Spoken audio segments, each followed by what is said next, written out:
Good evening, ladies and gentlemen. Peace and blessings, everyone. I see y'all already in the chat. First of all, we want to thank God for allowing us to be here today.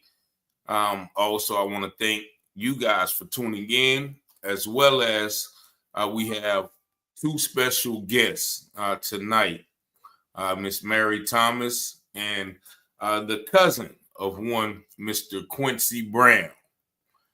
Now, Quincy Brown is another one of these stories that you probably haven't heard about.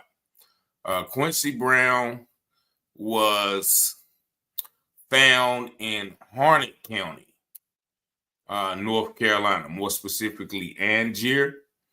And Mr. Brown was 48. He was found on the property of his boss, the guy he worked for. And he was once again suspended in the air from a tree by his jeans. Some jeans that was in his car. Now, he was found, if I'm not mistaken, what time was it in the morning? I got a call about between 1 and 2 that he was unalive and that he was unalive. Okay. And that's his mother right there. I think she is going. Oh, and said they found him.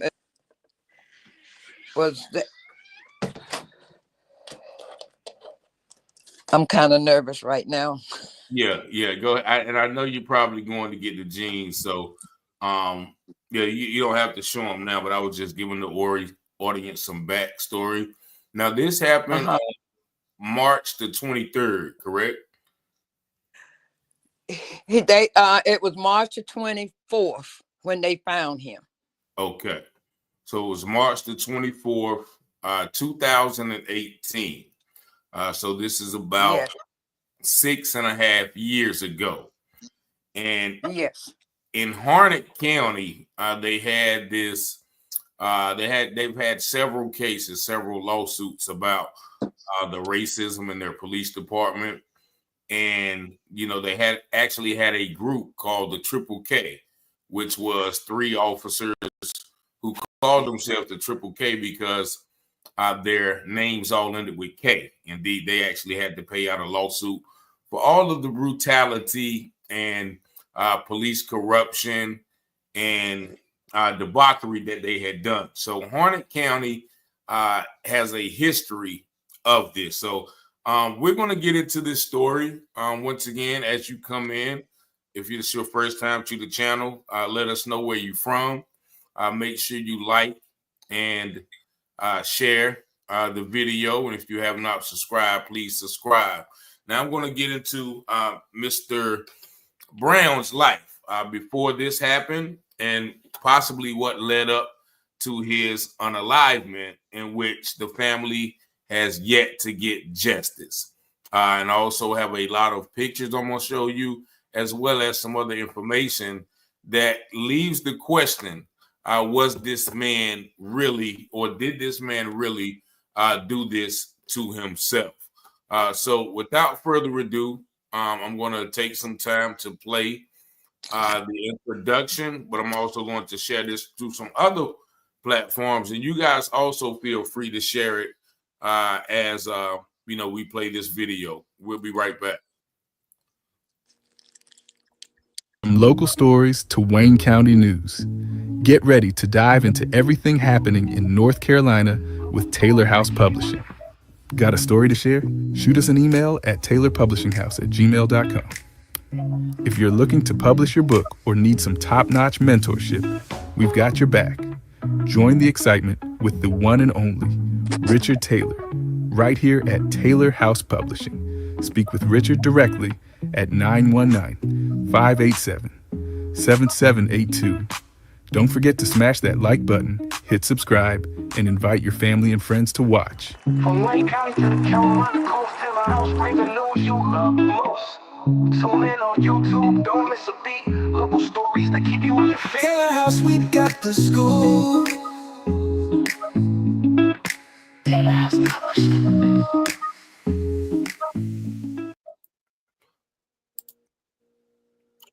From local stories.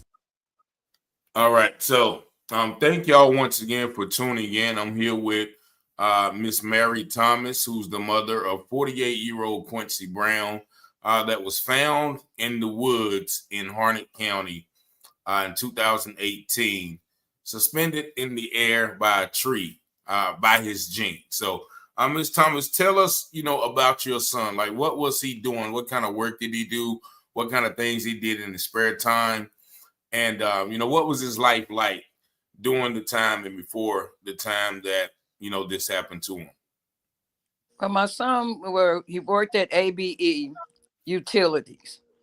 He's been there for quite a while. My son was a kind man. He liked helping people. In his spare time, he did music. He wrote songs. He did church. He liked helping the homeless. He went out of his way to make sure that everybody was taken care of if need to. If you would break down on the side of the road, if you needed food, if you needed anything, my son was there to help. He was just that kind of a guy. He took his own car and got it fixed like a police car because he wanted to go and help people that breaks down. He had lights put on it, which was legal. He had the lights put on. The only thing that he could not do with his car was stop people like a police officer could. But he can turn his lights on to pull on the side of the road to help people that broke down for as fixing their cars, getting them started back on the road. And then the light was only to let people know that he was there. He was more of a home person. All he ever did was music. He would come home from work. And take a shower, get his bath or whatever, and go in his room and spend hours and hours in his room with music. He was a real good kid. He was sweet. He did church videos. He didn't go to clubs that I knew of. He didn't hang out in the street with people, gangs or anything like that. He didn't do drugs. He was just into his music. That's all he did. And what was the name of that channel again? I'm sorry to cut you off. That's okay. Carolina Street TV.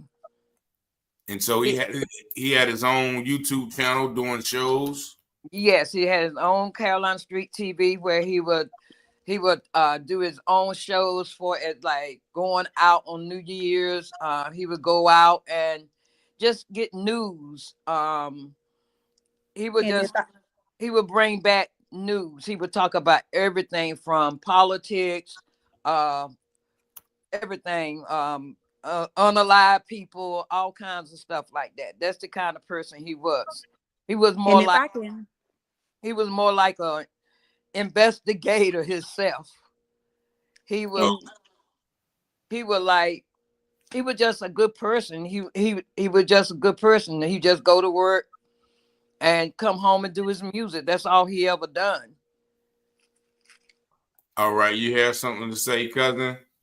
Yeah, I just wanted to say he had a foundation also where he helped single mothers with kids that had like brain tumors and things like that. And also the one that she's talking about when people are broke down on the side of the road was called Rescue 911, which he got permission from the police in order to put the lights and everything on his car and actually be able to assist people.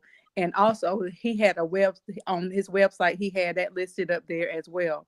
He also attended marches, like when they had the situation that occurred in Charlottesville, Virginia, and also the shooting that occurred in South Carolina, that church shooting. So he did like a lot of almost like activist stuff. And he was all about, our rights and things like that there, and just bringing light to stuff kind of similar to what you're doing when people are unjustly treated or things like that, to that nature.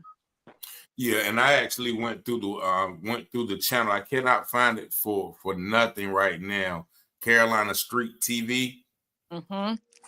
Yeah. So if Sabrina, you can send me, if you can find it, send it to. I do want to show people he was very active in the community, and a lot of times in these small towns like that, when they do see a black man who's fighting for the rights of others, who wants to help others, that does give them a sort of attitude toward him. Now, did they ever mess with him about his car and about the things that he was doing? Yes, they did. And I was told, and the people that told me this, but he had told me a couple of times himself that there was a lot of police officers did not care for him because of his car, and he couldn't go to Harnett County because of his car.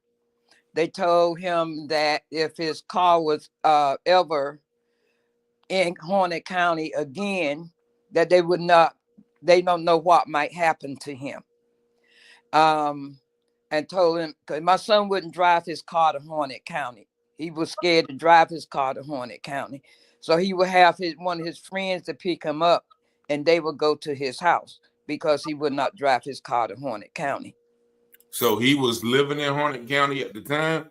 No, he wasn't. My son was not living in Harnett County. He had a friend that lived in Harnett County. Okay. One, So one of his high school friends.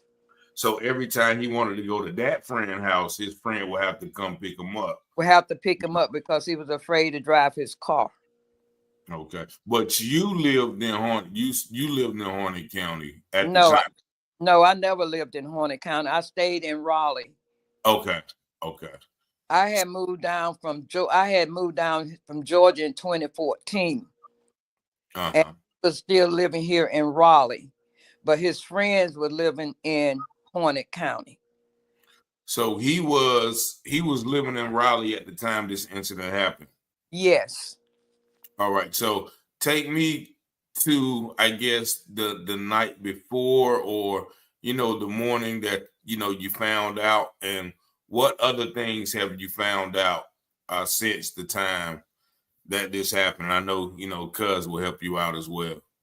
Well, like I said, I got the call Saturday morning, that my son was unalive.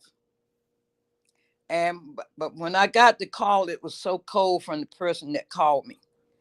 And I was told that he had been deceased or unalive. Yeah, you can say that. He was unalive, and that I don't know if I should say this. I need not come identify his body. I need not do an autopsy. Then after that, I broke down and I gave the phone to my goddaughter. And I got that phone call about between 1 and 2 that Sunday morning. 1 and 2 in That the Sunday morning, nighttime? daytime. It was a Sunday, Okay. 5th when I got the call. All right. Okay. So like one, like afternoon. 1 a.m. in the morning. Oh, 1 a.m. Okay. Yes. 1 a.m. to 2 p.m. to 1 a.m. between 1 a.m. and 2 a.m. when I got the call. And that was on a Sunday morning. Do you remember who it was that called you? Yes, I do. And who was that? That was Officer Beasley.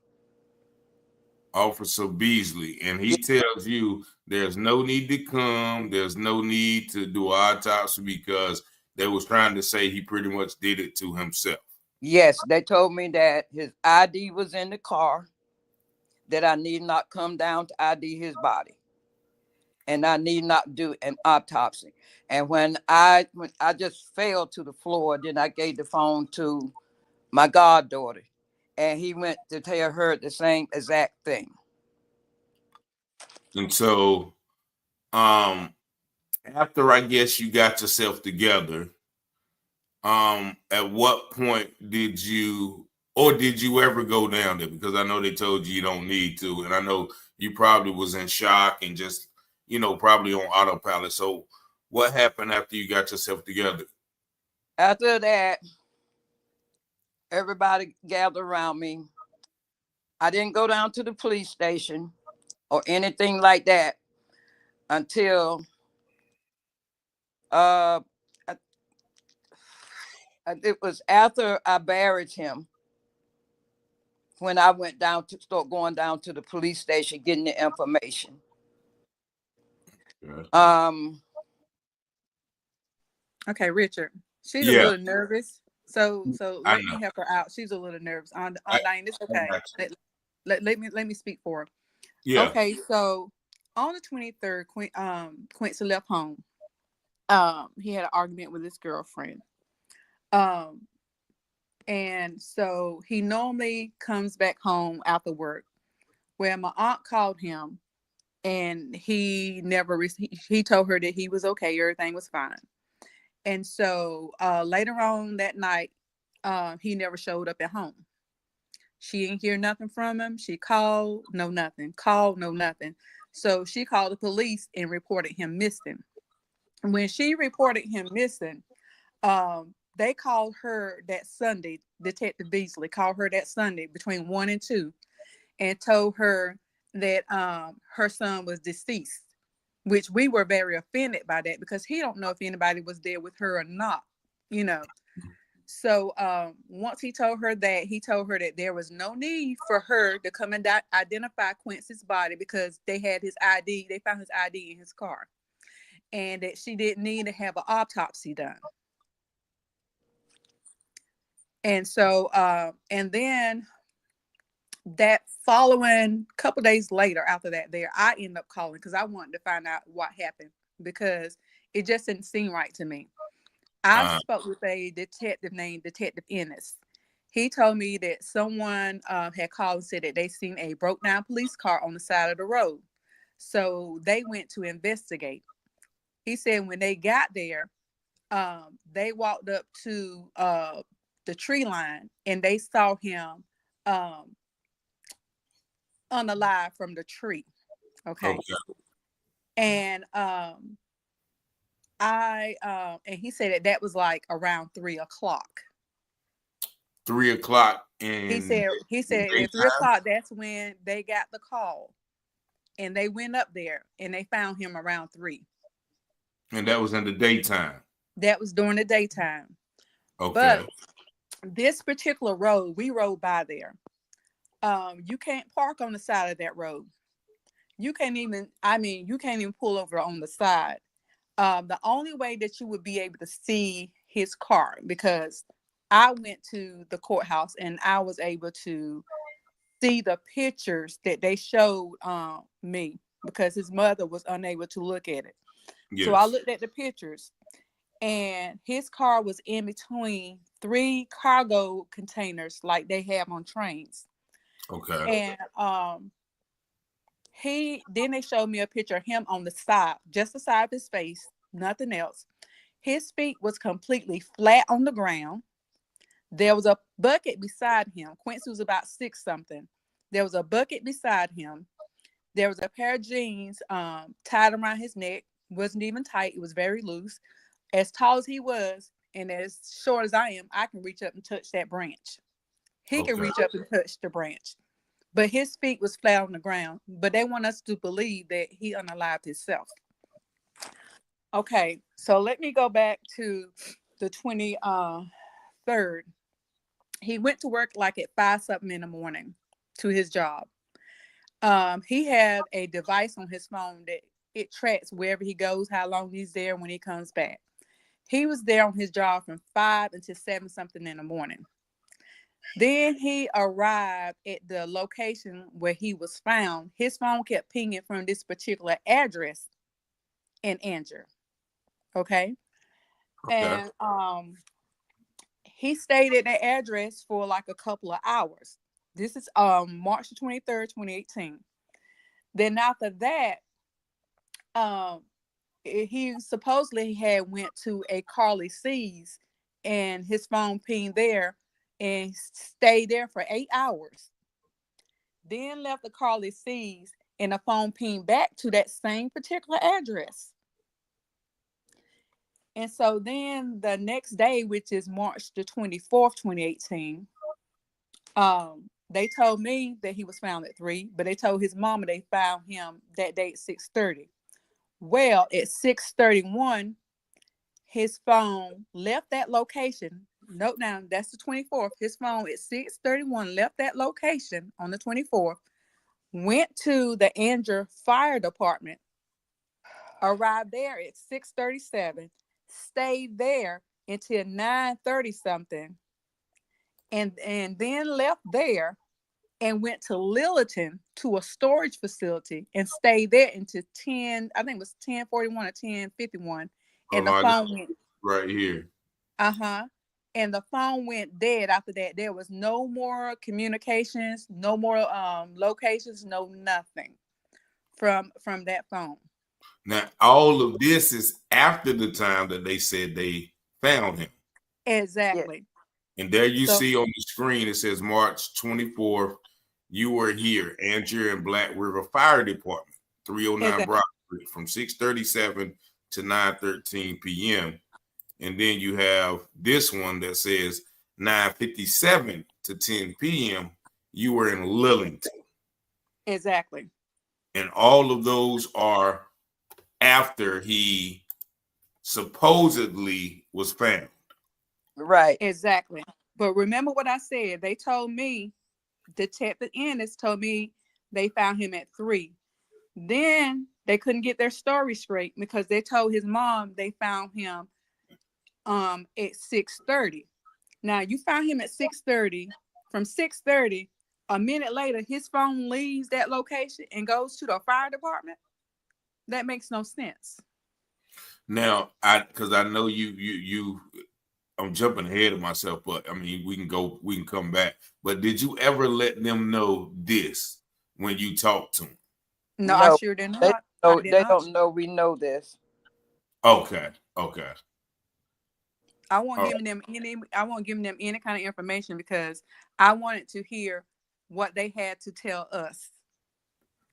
Okay. So I can document everything because see, they didn't even know that he had that device on his phone. And I buried my son April the 6th. We didn't get his body. We got his body a week later. April the 6th, I buried my son. After April the 6th, April, May, June, July, his phone was all over Garner. They've been searching his phone for how to OD on pills, the weather, some man that the police had supposed to kill. The phone at that time, I was staying in that area, and that phone was right next door to where I was staying at a neighbor's house, and then it was on the corner at another house, and right across the street, as I come out of my subdivision, just drive across the street. Right across the street, his phone was there. And this is all after he had passed and been buried. And we were just standing out talking one day, and a friend was telling us that there was cops that were living out there. And everywhere his phone had him, there was cops living in that neighborhood. The address on one of that phone is a cop's house. His phone was there. I took it and drove around to see where the address was. It's a cop house. It's a cop house right across the street from where I was staying. They came to my job. I don't know who they are, but they came to my job. What the cops did? Whoever had his phone. Okay, Go let me ahead. explain what she's talking about, Mr. Taylor. So once again, he had a device on his phone that would show any location that the phone might have traveled to. Okay, so a month after he was unalive, it showed that they were looking up a young lady by the name of Faith Bevan that was found killed in Garner. Yeah. They pulled up her information. They were searching her information. They searched the weather. They it's showing that they were at her job. They were at the place that she was staying. Next door. Yeah, next door at 5:14 in the morning. Um, there They were at other addresses that was close to where she was staying at. So it appears that she might have been followed according to this the pings and everything from the phone. And a lot of stuff that they was pulling up on his phone was like how to what would happen if you take an entire bottle of Tylenol, which they pulled this up on May the 9th, 2018. They Google what happens when you overdose on pills. They also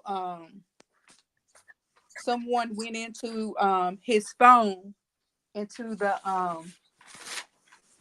operating system on March the 24th, the day that they said that they found him. Someone went into the operating system on this phone.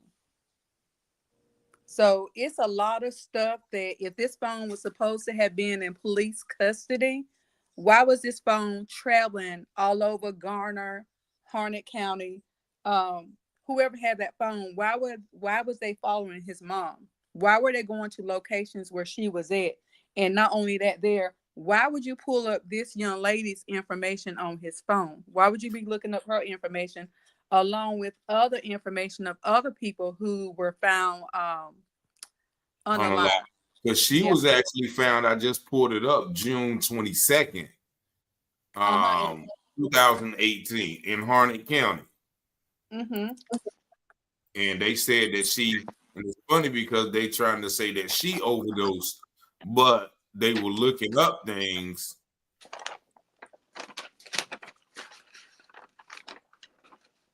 Okay, yeah. This is no, actually, no, March 18th. Yep. But they pulled the information up on her in March regarding her. Yeah, it says that she was found March 18th, which is about 5 days before Quincy. Yep. So this sounds like they were trying to cover even that up just by Googling through his phone. So did y'all ever get the phone back? Yeah. Yeah, that's how we found out all the information where his phone was going. Because I was saying, I even asked we had a lawyer, Mm-hmm. and this lawyer told us that he could not talk to us about this case. That we need his investigator cannot talk to us about that case. That he need to leave it alone. We had him call the district attorney and ask the district attorney why was my son phone all over Garner.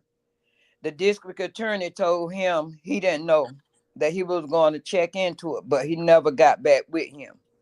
Okay, so let me speak on that there. So when I went to the district attorney's office with my aunt, and I spoke with the district attorney at that time, because Detective Beasley was in there, CSI agent Stewart, he was in there. Stewart was going over all the information of the stuff that he retrieved from the crime scene and what he got out the car. And they were going back and forth because Beasley was telling him, no, you didn't get no USBs. No, you didn't get a hard drive. We only had his wallet and his computer. And pretty much that was it. So after that, was inquiring about the phone. I was telling him, I said, well, hey, where's the phone? And I did slip up, and I got to think about that. I did slip up at one time and said, well, hey, we didn't get his phone, but if his phone is in police custody, why is it traveling all over Garner? This is what Beasley was telling us, And that his phone was locked up and they were still doing investigation on the phone. yeah, but so when I said that, that's when the district attorney at that time, he was like, I'm going to have to handle that with them. So he didn't want to get into the fact that it wasn't in police custody, that someone was traveling all over town with that phone. Yeah, and he said he wanted to get in that with them. Basically, he was going to tell them, "Hey, look what y'all doing. Y'all put the phone back or turn it on or turn it off." And when we was in the office, we were telling Beasley, because my son had 2 laptops. He had one for work, and he had one in the front seat of his car, because it's not, the police got their car set up with that laptop, with that bar. That's the way my son's laptop was, that he records everything he do on the road. It goes to that laptop. The other laptop was, he keep a lot of music on, and I got that one, but I don't have the other one. And Detective Stewart said they took out 2 hard drive, 2 UBS cards out of that car. Beezer said they did not. The CSI guy said, yes, we did. We took 2 UBS cards out of the car and 2 hard drives. Now I got the 1 laptop and the 1 hard drive. So Beasley called me a week later and said, yes, we did. We took 2 UBS out of the car. Went down there and got the 2 UBS cards. I still got the 2 UBS cards right now. Ain't never been out the package. And never got the laptop, never got the hard drive. So that might have been something on that computer and hard drive. I just thought about that probably could identify what really happened to him. Yes, and I think they kept that because of that. It's. Go ahead, cuz I see you. Okay, so Quincy, he had a camera on the dash, on his front dash. He kept that on at all times. He kept it recording. Just like I was telling you before, if he stopped to help somebody, it's going to be recording the whole thing. With this situation here, I feel like it was recording everything the whole time then as well. You know what I mean? Yeah. But make a long story short is, our whole thing is, we have not gotten any clear answers to what has actually really happened to Quincy. People were beating around the bush. You're telling his mom, we got his ID. There's no need for you to come identify his body. You don't need to have an autopsy done. The manner that he was found in, I saw the pictures for myself. There's no possible way. If you would see the jeans, that's someone who is either trained to tie knots like that can do. That's not your average knots. We're not just a grieving family. We are the type of family that we want justice. We want to find out what happened to our loved one. I want to find out what happened to my aunt's son. That was her only child. He was her only child. And Quincy, the type of person, he wouldn't have done this. He would not have done this at all. And not only that, the things that they've been giving her the runaround about, not wanting to answer questions, not wanting to give her the full report, which is supposed to be public. What's the word I'm using? Public.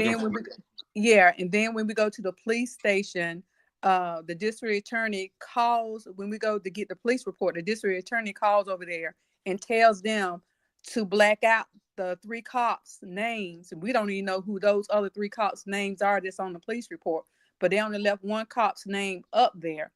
They would not, she said, because I asked her, I said, why did you black out these names? She said, well, the district attorney told me to black them out. She said, but what you can do, if you come back later, she said, don't call, just come and ask for the police report then. And I guess she was letting us know that, hey, it won't be blacked out then, but I have to black it out now because I have to do what my boss is telling me to do. Okay. So, and somebody said it was a military knot. Now I'm looking at this, what this person showed on the chat, and it looks just like the knots that I saw. I don't know if you're gonna try to show them jeans. Yeah, how would I do that? Yeah, just can you hold them up, or can you hold them up in front of the counter, or you can turn your phone around. You don't have to, but I mean, when I saw them, if it, when move your hand to the left, to the right. I mean, to the right. Move them a little bit more. Look, and move it down. Yeah, we can't really see them. We Yeah, can't see it.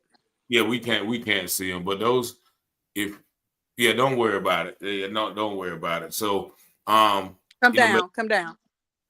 Come down. Bring your hand down. I Go over a don't little have bit. them in my hand. yeah, she only have. Yeah, it'll be hard. Do you have your phone? Yeah, I got my phone in my hand, but Okay. Turn your camera the other way to show the pants. Take the Do you camera know off how of to you. turn the camera? I You know don't how to see do that? Yeah, but I don't see it in how you do it here. Hit the screen, and then Yeah, it just should hit the screen. a way to turn your camera around. Or just turn your phone off of you for a minute and just turn them on the pants. Just turn your phone off of you for a minute. Just flip your phone around. Yes. Yeah. Okay. Look at the. Yeah. Look now. Look at those. Look at those knots right there. Look at how that tied. Look at how that is tied right there. Now bring it down so they can see the knots real close up, son. Now turn it around a little bit. Now give us the first knot. Okay. That's the first turn it one. around. Turn it around. All around. Go kind of slow. Okay. And is that one pair of jeans or two pair of jeans? There's two pairs. I'm going down to the next knot. This is the second knot. This looked like it was like a necktie. They said that's a military. That somebody said it was a military knot right there. So I still don't understand, even how that. And you said you saw how they were tied around them, cousin. Yeah, I seen how it was tied around, and they were real loose. It wasn't really tight around his neck. So I was able to take pictures of him at the funeral home. And the pictures that I was able to see, the front of his neck, the bruise on the front of his neck does not match those jeans. The bruise on the front of his neck matches the belt that was found in the back seat of his car when we got his car back. That mark matched that belt, and then the back of his neck matched his headrest. So that's how. I don't want to go too much in detail because my aunt's on the phone and she's home by herself. So, but that's okay. yeah. Go tell him, Sabrina. Tell him. You sure? Yes. Okay, so that bruise on the back of his neck was so deep. When I say deep, it was deep. His he was protruding like on the right side. Yeah. And I do have the pictures. I don't know if moms has already seen them, so I don't want to. She hasn't seen them. Do you want to turn your head while he show them? Yeah. All right, so and I can just tell you when to turn back. I can tell you when to turn back. So this is the picture from the back of his neck. Now that is the back. Head. So you can tell that is that is not coming from somebody that is that ties something that looks like it's like you said, it's very deep. It's very deep. And also I'm gonna show you the under part of it. Look, that right there, that part under his neck, like that doesn't look like, that looks like somebody broken that may look like a bill. I can't even explain what that looks like right there. And then you mentioned, the bruises on his back. There On were his back, bruises and on then his and his back, side is swollen. in his side. Yeah, yeah. Uh-huh. I didn't show the other part because that, he was, uncovered at the bottom a little more. But if you can go back up by his neck, can you go up some by his neck? Right No, there. the back part. Okay, this is another. Okay, you see how the bruises right there? Yeah, on his back. And then if you can kind of like go back to the part where he's laying on his back and how his neck is bulged out on that right side, like it might Okay. be not right Yeah. there. You can see where I'm going. You talking about I right can here. see you. Okay. That one right There's there. another picture. No, there's another picture. Yeah, right there. If you can zoom in on that there so that they can see that. Let me see. All right, hold on. Let me see if I can. And then up by his forehead was swollen. Yeah, I did. I'm trying to think that I get that one. Yeah, I got it. If you see the picture of his face, if you want to show his face, that's fine. But this But is that right there, that bulge right there tells it all. Like that's definitely a broken neck. and And then he had some grass up his nose, and he had red marks on the back of his legs. Yep, and also he had a lot of bruises. Did I get the back legs? Let me see. Yeah, I sent some pictures of the back of his legs, and then his left eye was sunk in. There was nothing wrong with Quincy eye, and we was like, why was his left eye sunk in? We didn't understand that. And that's him, alive. Yes. And so, that you don't see any lopsidedness in his neck. Nope. Anywhere. He was healthy. He was very healthy. Let me see that other picture that I have of him. Yeah. But and I think I sent you the picture too, the back of his legs. Yeah, let me see if I can find those. The back. Okay. Right here. Let me see. Yeah, I think that's not too that doesn't show anything. So this one right here, I think it was a clearer picture of him too. Yeah, there was a clearer picture where you can really see the marks. Bruise. It was real red and bruises. Hold on, let me see if I can find that one.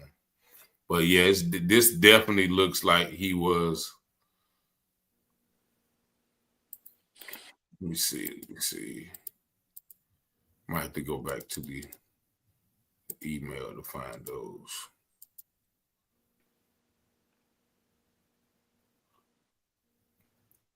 And also, I want to bring up a thing too. The lawyer that we had was dealing with, he hired a detective to go and talk with Q's girlfriend and stuff, and try to find out exactly what went on and what might have happened to him and everything. And then he's gonna come back later, and after we went to his office to find out, hey, what did you find out? He said, well, my detective told me he couldn't talk to me and for me to leave the case alone. And I found that strange. I was like, how can someone that you hire tell you that they can't talk to you and for you to leave the case alone? And so then detective told him that. Yeah, he said that's what his detective that he hired told him. And so after that, we was talking to him about the house where his phone was pinging from. And he told us, he said, well, won't y'all go out there and knock on the door and, ask some questions? He said, but I'm gonna let you know now that's a drug house. If that's a drug house, why would you want us to go there? Why would you try to send us to some place like that? And that's what the lawyer said. Yeah, and I told my aunt, I said, I'm gonna tell you something. I said, don't trust him. And matter of fact, don't go back to Harnett County by yourself. I said I don't trust him because anybody in their right mind is not going to tell somebody to go do that. Especially when y'all looking for truth. Yeah. And then you can tell us you can't even talk, your own investigator can't even talk to you about what his findings. That makes no sense either.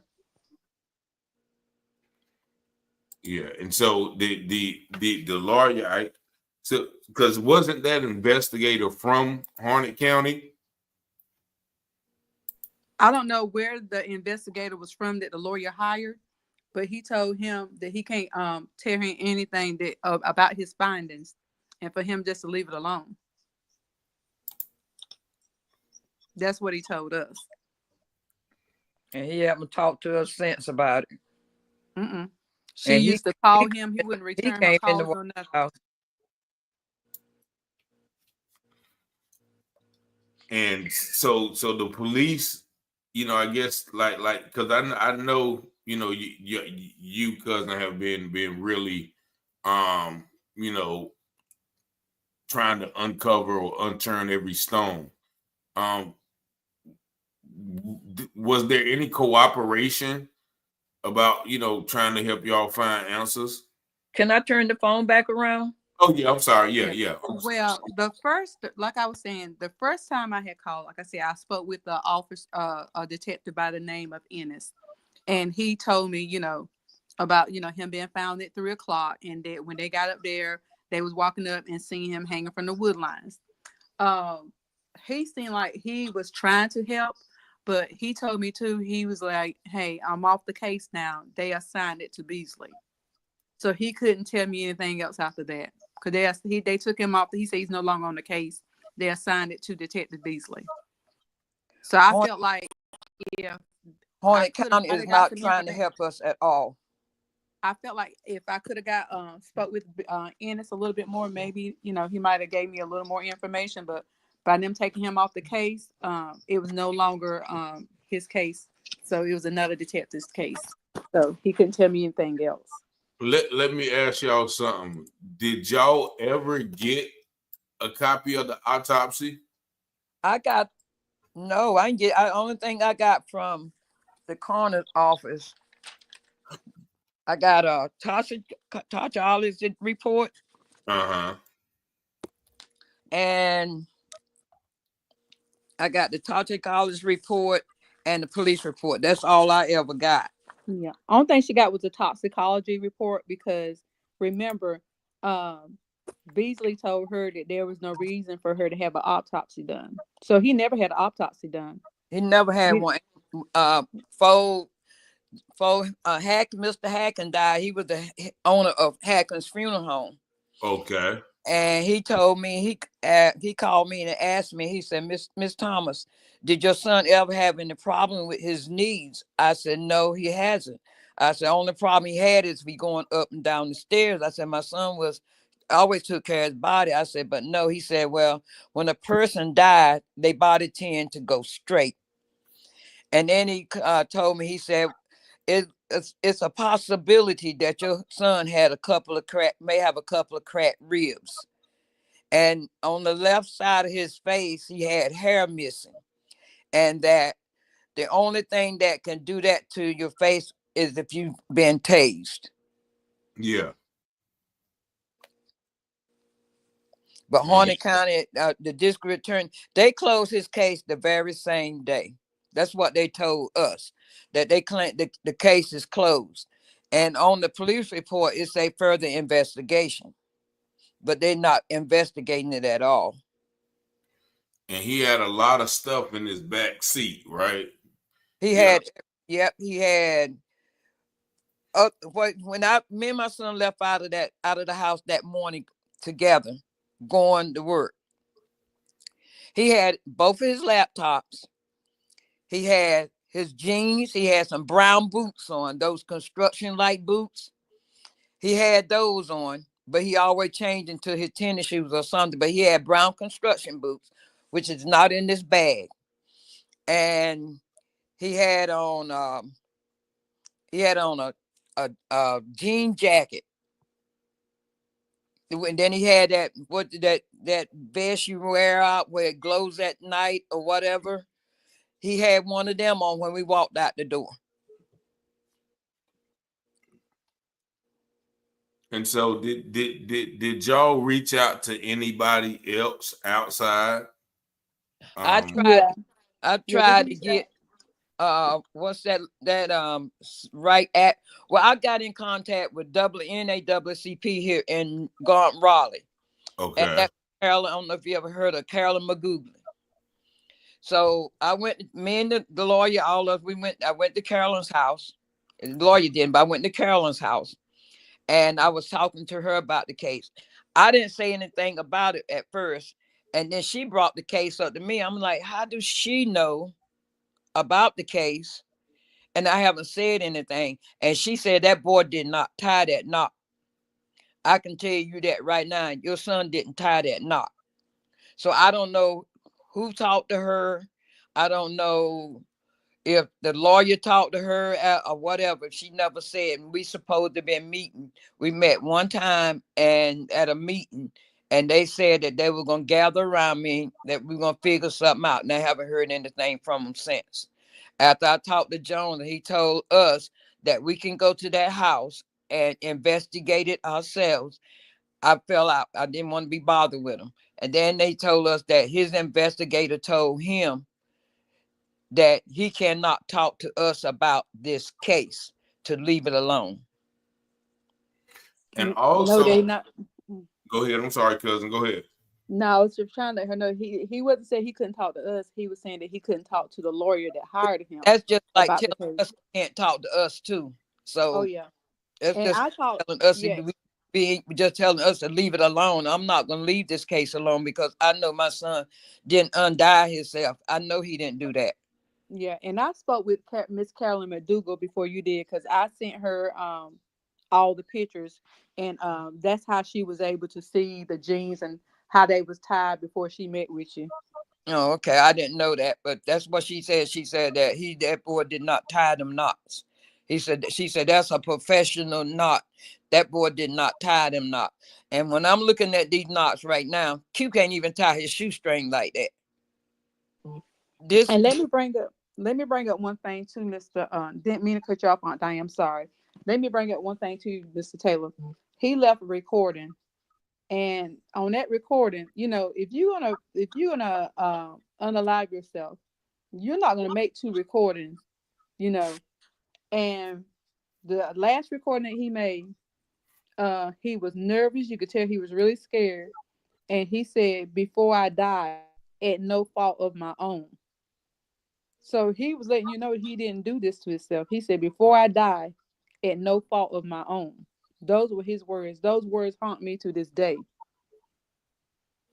and Yeah. then on his recording, there are two men on his recording asking each other, was he able to get his password in? And I'm like, why would my son need to be able to get his own password in on his laptops? I'm saying that they probably, myself, this is what I'm thinking. They done beat him to the point to where he can't eat. They don't even know if he'll be able to get his laptop in, his password in order to get inside his laptop. Okay. Okay.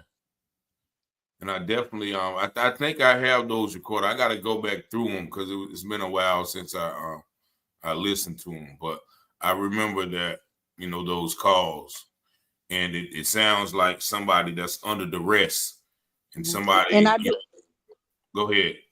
and I do remember one thing that Mr. Ennis said, and I almost forgot. He did tell me. He said when he got up there after they seen him from the tree line, he said he was still warm to the touch. And I'm saying, if he's still warm to the touch, why ain't somebody call EMT or something? Why ain't somebody try to revive him? If that's true, what he's saying, you know what I mean? Yeah, And and go ahead.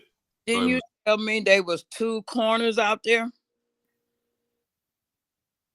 There was two corners out there. And why would they There- need two corners? I have no idea. That had two corners. Now, also, the property that he was found on was whose property? It was his boss man property, AB Utilities property, where they store all their heavy equipment. But And let me so, tell you this, Mr. Taylor. yeah, Now, like you said, he was found on his boss property. Why would you call that boss rather first instead of call his mama? You know she was looking for her son. Why would you call this boss? They called this boss first and notify him versus notifying his mother or his father.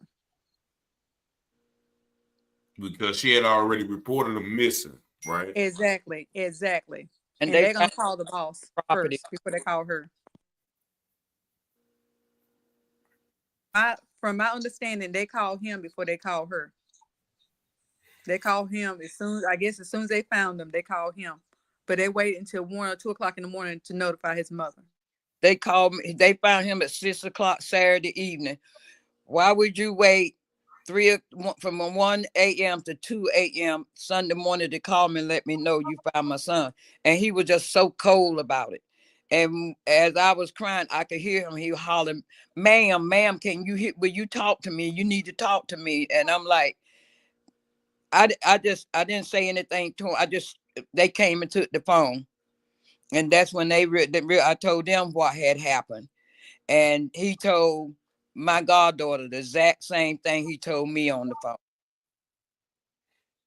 So that 6 o'clock. So they said he passed 6 o'clock on the 23rd or the 24th.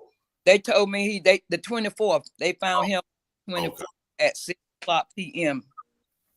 But they told me they found him at 3 o'clock. And then the people who supposed to have called and said that they seen a broke down police car on the side of the road. One of them was from Clayton, and then the other one was from Fuquay. Now let me explain something to you about my son and that car. Mm-hmm. That car was my son's heart. It was never dirty. He won't drive it in the rain. He'll drive it in rain, but won't drive it in mud. He kept that car clean. There's no way in the world my son gonna park that car on the edge of the street and get out and walk. He's not gonna do that. Mm-hmm. That he would not take that car and park it on the side of the street. He was just too particular about that car. So I know for a fact it wasn't on the side of the street. And then once we drove by the street to see where it was, there's no way that car was parked on the side of that street and they see that pathway, because you have to drive up to that site to see it. In order to see it, you're gonna have to drive up to it. Yeah, there's a dirt road. You got to go all the way. You got to go up that dirt road, and that's the only way you would be able to see those cargo containers. But not only that, even though you see the cargo containers, you wouldn't be able to see his car inside of those, in the middle of those cargo containers, unless you walk up to them and look. And when you look, only thing you're going to see really is the side of the light from his car. That's about it. So that's what puzzled me. And then on top of that, when I was in the district attorney's office, they only had 3 pieces of paper in a folder. And that was it. They didn't have any more pictures leading up to the crime scene. They didn't show me the front of his face, the back of his head, no nothing. They just showed me one picture, which was the side of his face, and that's it. And it looked like, you know how when a person is sweating and still had perspiration? That's how his skin looked to me. And what was so funny, his lips were still pink. His lips were still pink. So I'm standing myself when they showed the pictures as if, so it looked to me, this is my opinion, only like as if it was staged, because I don't believe he was killed from unaliving from a tree. I feel like he was killed in his car, because like I said, the marker on his front neck matched the belt that was in the back seat, and then the mark on the back of his neck matched up with his headrest. So somebody had to be behind him with that belt and did that to him the way it looked to me. I think my son was unalive Friday. I think that this is my thought. that he was unalive Friday and was placed out there Saturday because I'm thinking they took him because they got him going to on the 23rd to a shed. I'm thinking they took him to that shed, put him in that shed and brought him back out there that morning to make it to stage it. I know it was staged. I don't have no doubt. It's just the point of me trying to prove it. But my son didn't unlive himself. He didn't do that. I know he wouldn't do that. He was against racism. He was always talking about racism on his channels. If you could find his channels and get to see what he does, you could understand what might have happened, could have happened, might have what happened. What was the name of that song? What was the name of that song? Because you gave me the CD. Okay, there was so many of his songs he got on there. I got the CD. But he was performing this song somewhere. A church. That's how I found the channel. Church. What was the name of that song? Is it I Gotta Get Up? Was it The Truth? It might have been. Hold on. I gave you the CD.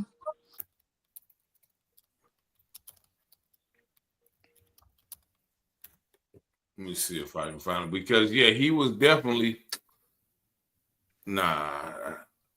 Mr. Taylor, can I say this while she's looking for the song? Yes, go ahead.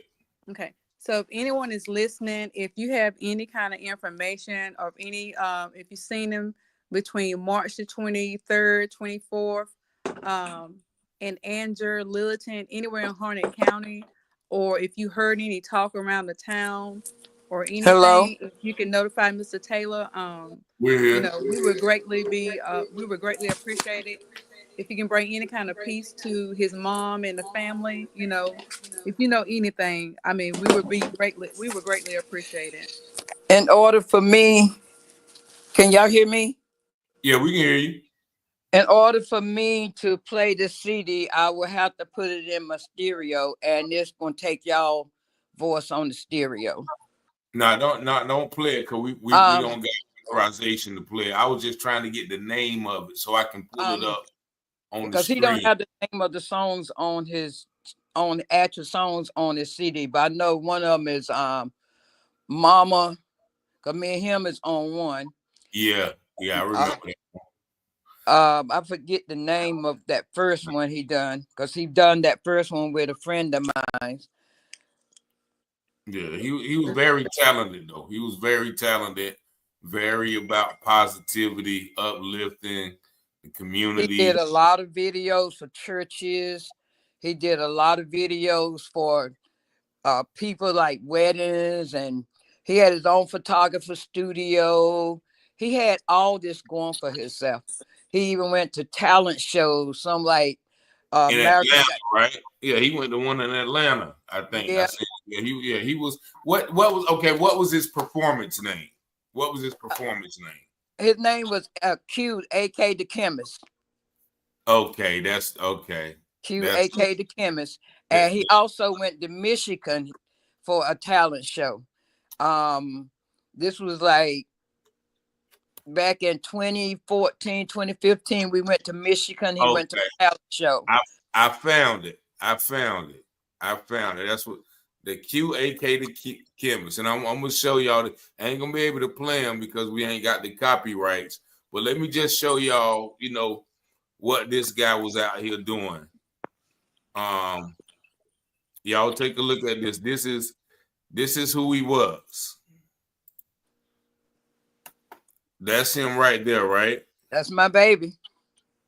Q, the man behind the view. I think maybe he was doing an interview, but here, smooth. I like girl. So that's he made a lot of love songs.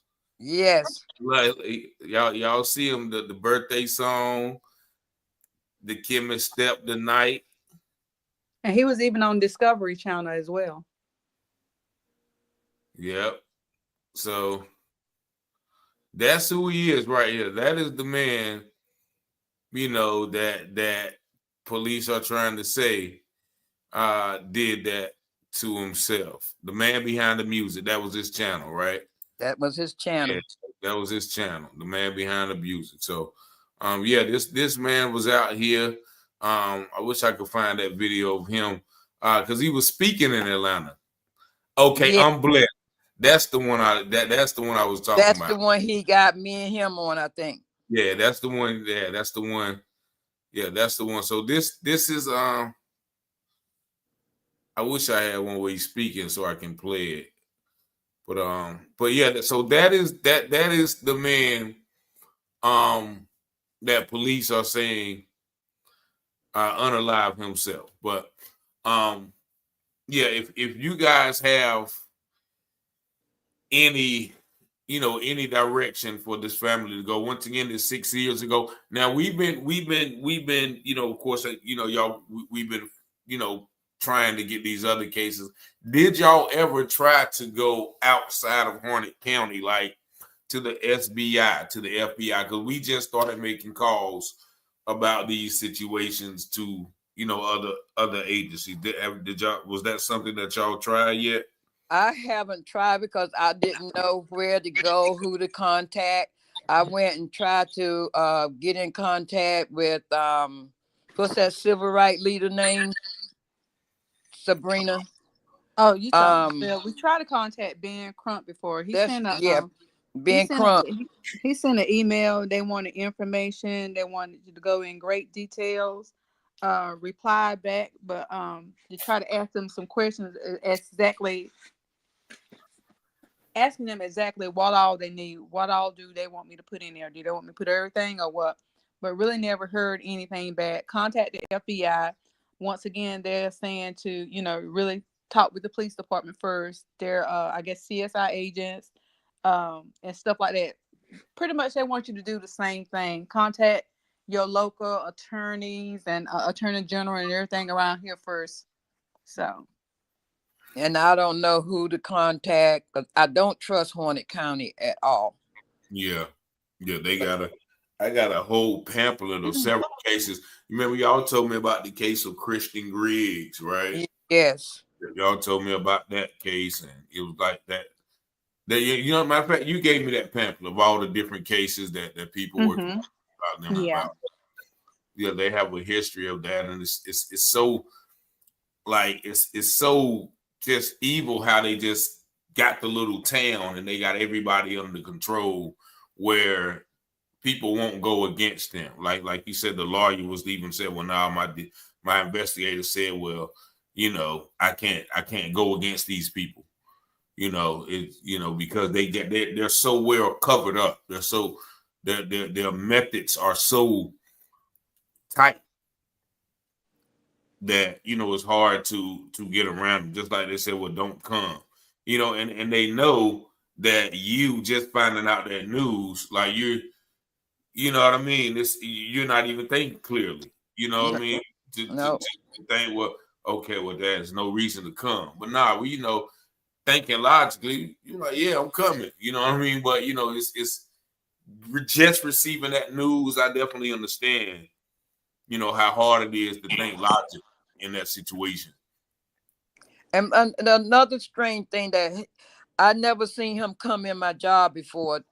Um, I was working the grill and I happened to turn around and go back in the back kitchen. I come back out and I happened to look over. The lawyer was sitting in the booth that we had talked to. And I walked past and he said, "Don't I know you?" And I looked over there at him and I said, "Your name is Jones?" And he said, "Yes."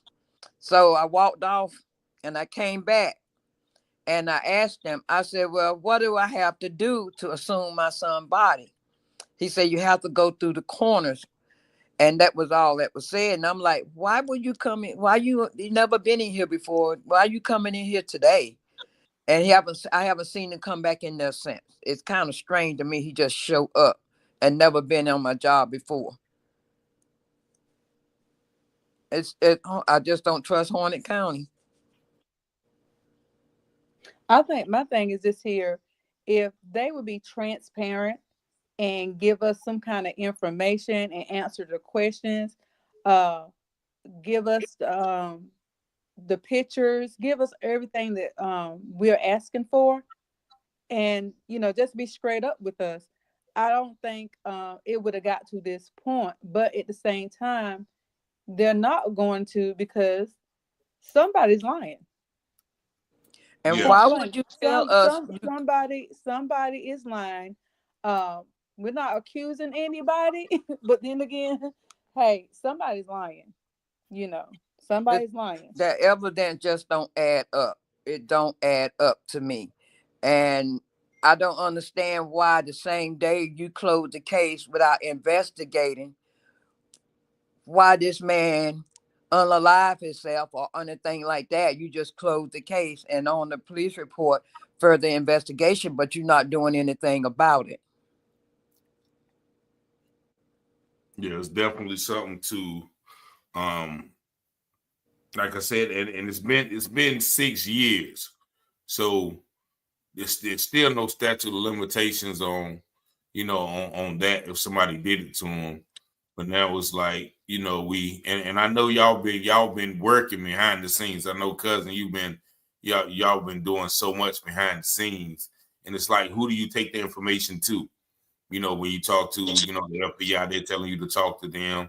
You talk to them, they telling you the investigation is closed. You talk to the SBI, the SBI tells you to go back to the sheriff department. And so it's almost like, who do where do we turn to?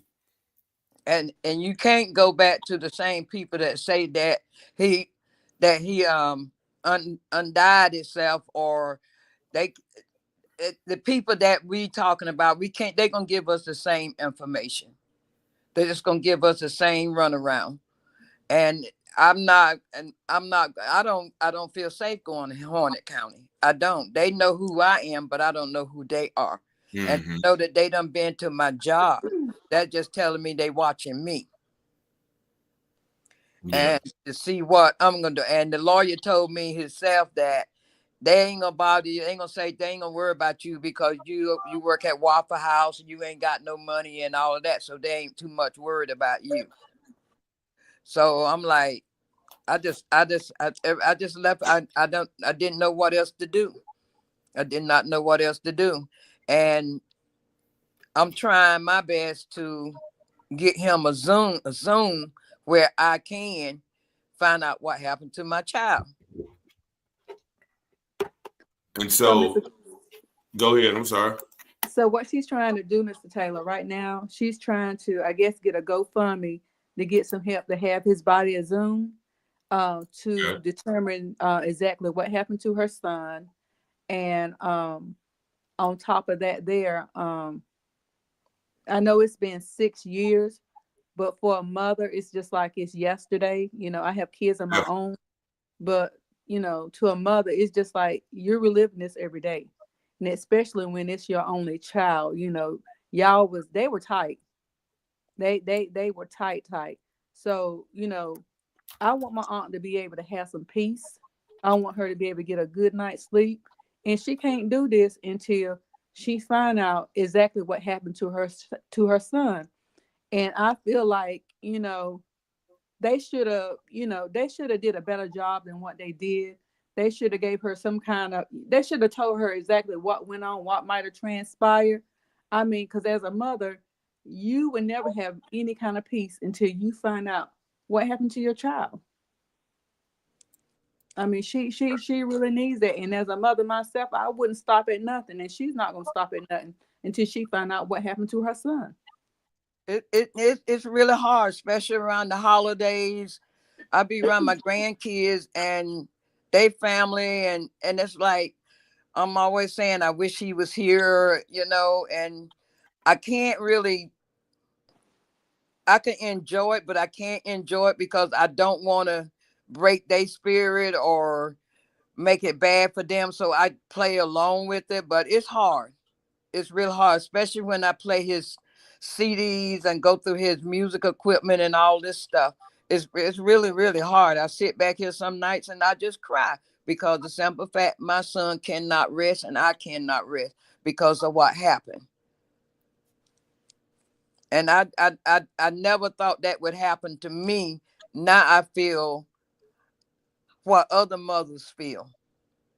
There's an empty spot that would never be filled.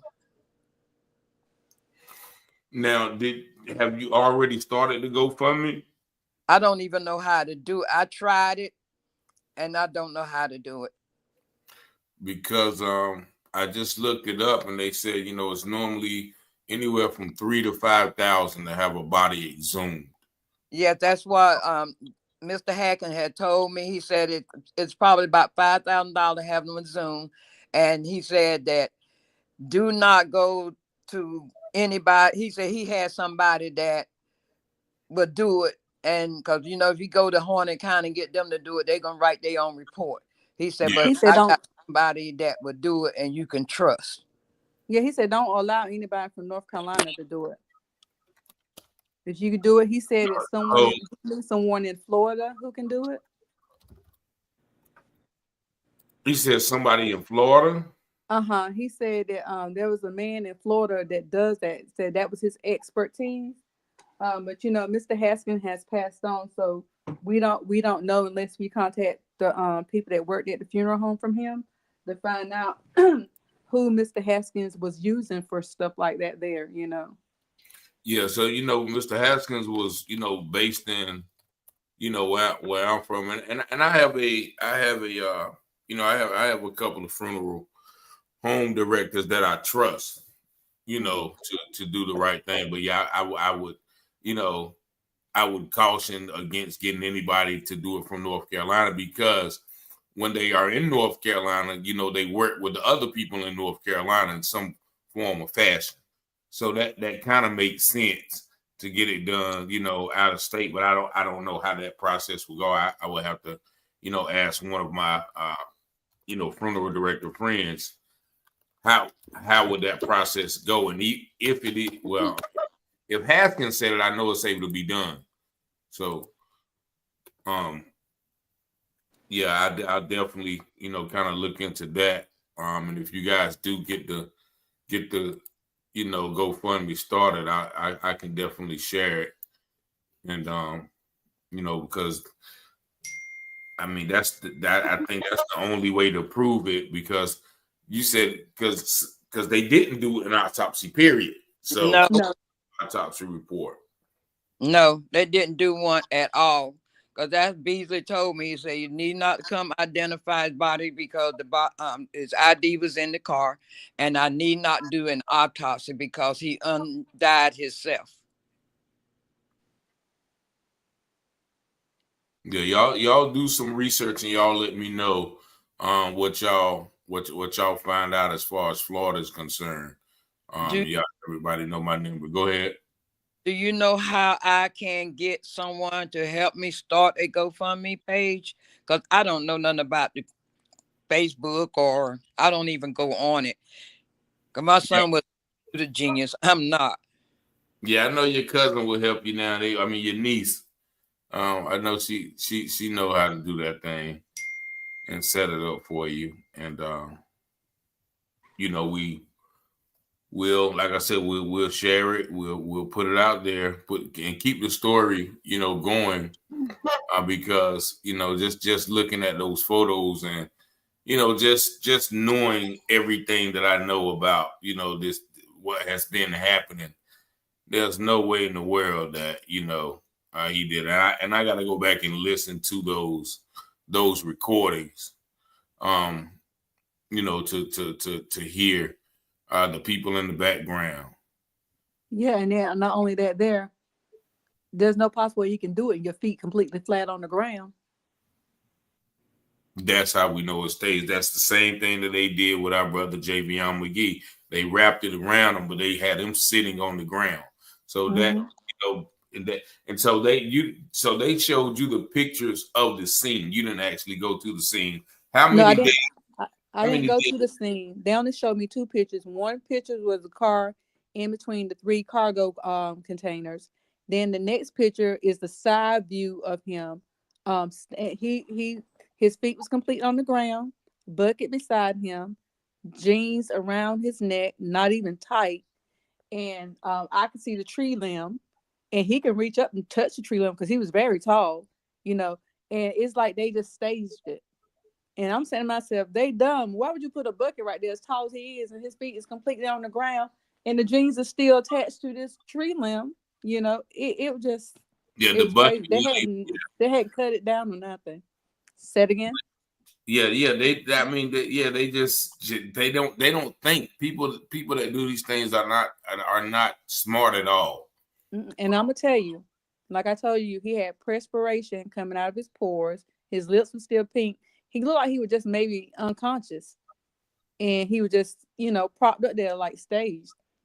I didn't understand. 'Cause I was like, when I first seen that picture, I was like, And his feet usually, is slapping on the ground. if a person hanged themselves, wouldn't that bucket be turned over or moved out of his way or some form? His Mm-hmm. foot went on. His foot went on the bucket. The bucket it was That's just what I'm nice saying. placed If it beside was, him. that's what I'm saying. If it was, wouldn't it be moved if his foot was on that bucket? It'd be tilt or some kind of way. It wouldn't be standing beside. It was it beside him. Yeah, Was it it was just beside? it was just put beside him. I mean, I ain't see no dirt, no nothing kicked up. Like I said, his feet was flat on the ground. The bucket was beside him.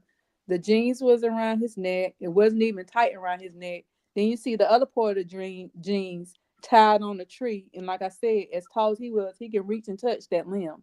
But his feet was flat on the ground. So I said that didn't make any sense. And then, like I said, his lips and stuff was still pink, you know. And he had perspiration coming out of his pores because, like as if someone is sweating. And I'm just like, the picture didn't look right, but I didn't want to say anything while I was in there with them because I know about that town. I've heard stories about that town. So, I ain't want to ruffle any kind of feathers or anything like that because at that time it was just me and her there by ourselves. So I wanted to make it out of that town. Hmm. So, but if anyone, like I said, if anyone knows anything, have heard any talk, if you have any kind of connections to anybody who can get the word out to try to help us, not just our family, but other families get the justice for all these young men that have been unalived and people are covering it up. It's time for all of us to band together and stand and speak up and say something because this is getting out of hand. And I want to say, if anybody know anything, please get in contact with me or the police department and let them know, because I hate to see this happen to anybody else's child. This is brutal and it was unnecessary. No, If ma'am, don't get in contact with the police department. Get in contact with the FBI or either notify Mr. Taylor. Don't call that police department.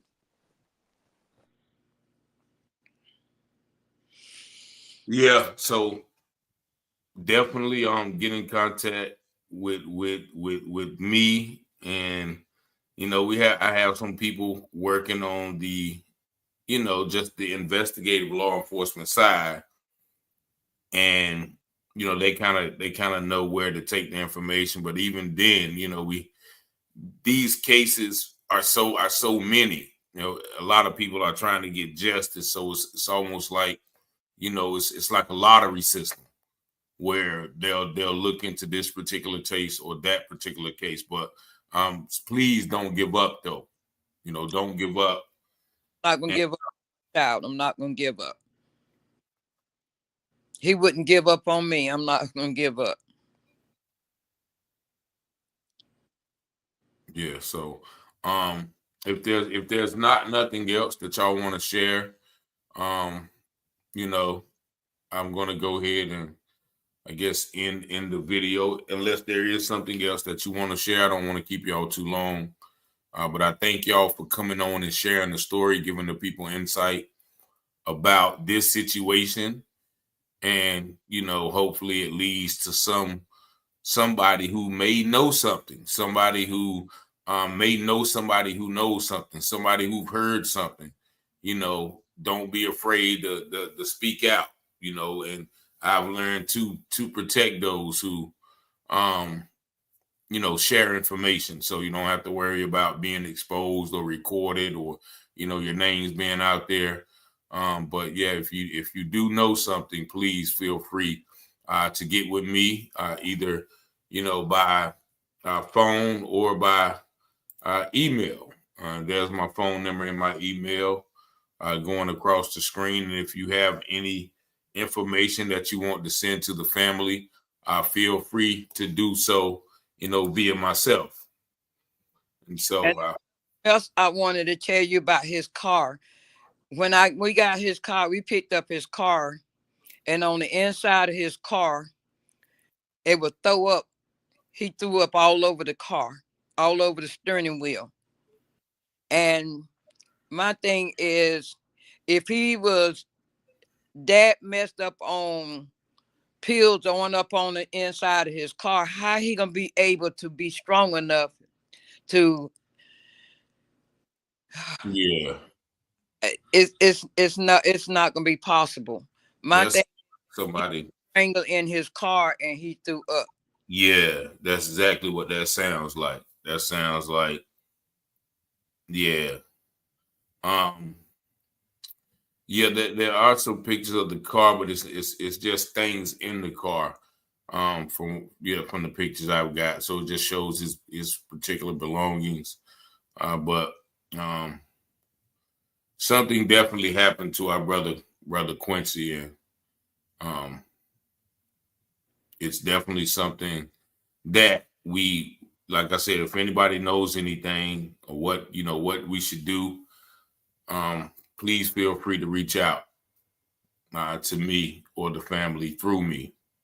But is there anything else left, cousin, that we didn't cover? I think that's about it. And as far as the GoFundMe, I really don't know how to do that. I'm be honest with you, because I don't do social media at all. I don't have any social media accounts or anything, and I can't have it at this time. But Okay. Well, I'll if assist anybody in y'all. the chat, okay, I can say if anybody in the chat, if you know how, if you reach out to Mr. Richard, if that's okay with him, Yeah, I know how to might do be that. able to. Yeah, I know how to start when I can help you guys with that. That's not a problem. I just thought I just, because you know so much, cousin, that I was like, okay, you know that, but yeah, that's not a problem. I can help you with that. And I just thank y'all for being transparent, sharing. I thank you guys for listening to the story, for offering prayers and condolences to the family. And we just pray that God will reveal the truth in this situation, as well with all situations, when it comes to these disturbing incidents where we know that something is awry, something is not right, something just doesn't add up in these situations. So we thank y'all for tuning in. We thank Miss Mary Thomas for being brave enough, being strong enough to share about her son. And we thank her niece as well for coming and being a strong pillar of support for her during this time. So we're definitely not going to let this story go by. And like I said, if you can, I'll help you with that situation. But I thank y'all for joining us and sharing the story. Thank you for all that you do, Mr. Richards. Because I mean, without you, none of this stuff would come to the forefront for a lot of families, And y'all just continue to pray for my aunt, for her health and strength, and for protection. I just want to thank you, Richard, because without you, I would have never known what to do. I just pray the Lord give you the strength to do what you're doing. And I just want to thank you from the bottom of my heart. Thank y'all as well. And we thank y'all for tuning in. Make sure y'all share this video so we can get this story out, so as many people would know this story. But I thank y'all for tuning in. Y'all have a blessed night. Once again, my name is 919-587-7782. Peace and blessings. Y'all have a good night. Thanks for watching again.